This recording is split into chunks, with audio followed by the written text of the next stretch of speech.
வாழ்வில் கற்போம் நண்பர்களுக்கு வணக்கம்.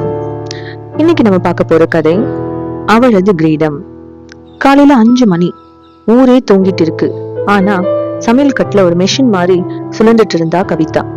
குழந்தைகளுக்கு ஸ்கூல் பேக், கணவருக்கு டிஃபன் பாக்ஸ்னு எல்லாத்தையும் ரெடி பண்ணிட்டு ஒரு கையில ஆபீஸ் பேக், இன்னொரு கையில லேப்டாப்னு கவிதா ஆபீஸ்க்கு ஓடுறா. ஆபீஸ்ல ஒரு முக்கியமான மீட்டிங்.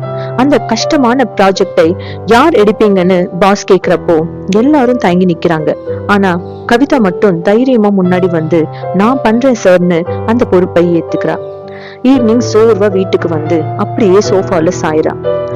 அப்போ அவளோட 7 வயசு பொண்ணு ஓடி வந்து ஒரு பேப்பர் கிரீடத்தை கவிதா தலையில வச்சு, ஹாப்பி உமன்ஸ் டே அம்மா, நீங்க தான் என் சூப்பர் ஹீரோன்னு சொல்லி கட்டி பிடிச்சுக்கிறா.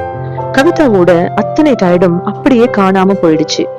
ஆமா, அவ வெறும் வீட்டுல இருக்கிற சாதாரண பெண் மட்டும் இல்ல, தன்னோட கனவுகளை துரத்தி பிடிக்கிற நிஜமான சூப்பர் விமன்.